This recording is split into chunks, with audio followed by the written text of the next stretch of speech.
हम आपके लिए करवा चौथ व्रत की पौराणिक कहानी लेकर आए हैं। एक समय की बात है, एक साहूकार के 7 बेटे और एक बेटी थी।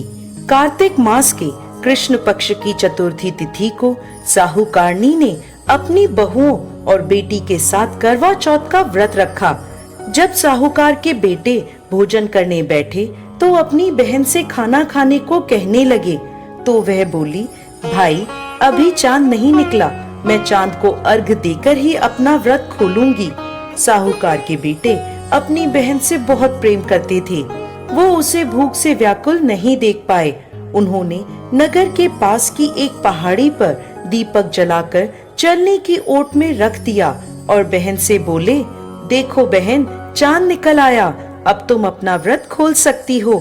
साहूकार की बेटी दौड़ी दौड़ी भाभीियों के पास गई और कहने लगी, भाभी देखो चांद निकल आया, चलो व्रत खोलते हैं। ये सुनकर भाभियां बोली, बाईसा ये तो आपका चांद निकला है, हमारा चांद निकलने में अभी समय है। भूख से व्याकुल साहूकार की बेटी चांद को अर्घ देकर भोजन करने बैठ गई। जैसे ही उसने पहला निवाला तोड़ा तो उसे छींक आ गई। दूसरा निवाला खाने लगी तो उसमें बाल निकल आया और तीसरा निवाला तोड़ते ही उसके ससुराल से बुलावा आ गया। पति बीमार है, जैसी भी हालत में है तुरंत ससुराल पहुँचे। माँ बेटी को विदा करने के लिए जब बक्से में से कपड़े निकालती है तो बार बार काले और सफेद रंग के कपड़े निकलते हैं।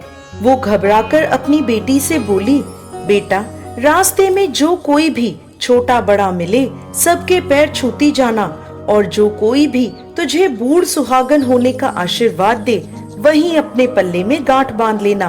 बेटी बोली, ठीक है माँ, और वह अपने ससुराल की ओर चल दी। रास्ते में जो भी उसे मिला वो सबके पांव छूती गई। सबने सुखी रहो, खुश रहो, पीहर का सुख देखो, ऐसा आशीर्वाद दिया।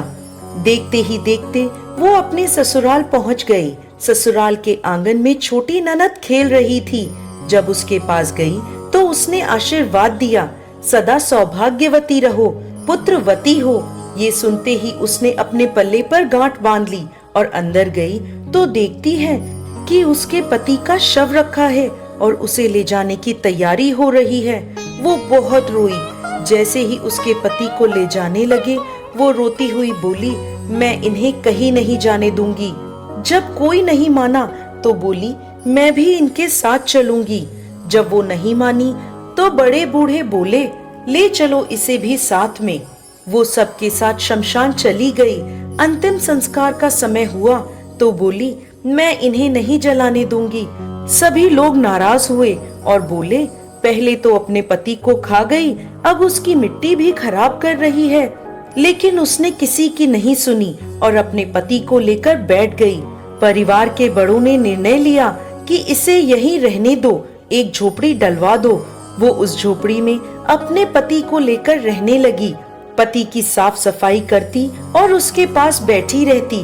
दिन में 2 बार उसकी छोटी ननद खाना देने आती। वो हर चौथ का व्रत करती, चांद को अर्घ देती और जब चौथ माता आती तो कहती, करवो ले, भाइयों की प्यारी करवो ले, घड़ी बुखारी करवो ले। वो चौथ माता से अपने पति के प्राण मांगती, लेकिन चौथ माता उसे ये कहती कि हमसे बड़ी चौथ माता आएंगी, तब उनसे अपने पति के प्राण मांगना। एक एक करके सभी चौथ आई और सभी यह कहकर चली गईं। अश्विन की चौथ माता बोली, तुमसे कार्तिक की बड़ी चौथ माता नाराज है, तेरा सुहाग वही लौटाएंगी, तू उनके पैर मत छोड़ना और 16 श्रृंगार का सारा सामान तैयार कर लेना। जब कार्तिक की बड़ी चौथ करवा चौथ आई तो उसने अपनी छोटी ननद से 16 श्रृंगार का सामान मंगवाया, करवे भी मंगवाए। जब सास को यह पता चला तो वो बोली, पागल हो गई है, जो मांगती है दे आओ। साहूकार की बेटी ने करवा चौथ का व्रत रखा, जोत करी। जैसे ही चौथ माता प्रकट हुई तो बोली, करवो ले, भाइयों की प्यारी करवो ले, घड़ी भुकारी करवो ले, दिन में चांद उगाने वाली करवो ले। उसने उनके पैर पकड़ लिए और बोली, माता मेरा सुहाग वापस करो। चौथ माता बोली, तू तो बहुत भूखी है, 7 भाइयों की प्यारी बहन है, सुहाग का तेरे लिए क्या काम। वो बोली, माता मैं आपके पैर तब तक नहीं छोड़ूंगी जब तक आप मेरा सुहाग वापस नहीं करती। चौथ माता ने एक एक करके उससे सुहाग का सारा सामान मांगा और उसने 16 श्रृंगार का सारा सामान चौथ माता को दे दिया। चौथ माता ने आंखों से काजल निकाला, नाखूनों से मेहंदी निकाली, मांग से सिंदूर निकाला और उसे करवे में घोलकर छोटी उंगली से उसके पति को छींटा दिया। छींटा देते ही उसका पति जीवित हो गया और चौथ माता जाते जाते उसकी झोपड़ी पर लात मार गई, जिससे उसकी झोपड़ी महल बन गई। उसका पति जीवित हो गया। जब छोटी ननद खाना लेकर आई तो देखा भाभी की झोपड़ी की जगह एक महल खड़ा है। ननद को देखते ही वो दौड़ी दौड़ी उसके पास आई और बोली, बाईसा देखो आपका भाई वापस आ गया, जाओ सासू जी से कह दो गाजे बाजे से हमें लेने आए। छोटी ननद दौड़ी दौड़ी माँ के पास गई और बोली, माँ माँ भाई जिंदा हो गया। माँ बोली, भाभी के साथ साथ तेरा भी दिमाग खराब हो गया है।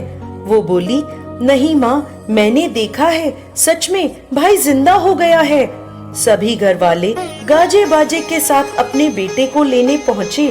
बेटे को जिंदा देखकर सास बहू के पैर छूने लगी और बहू सास के पैर छूने लगी।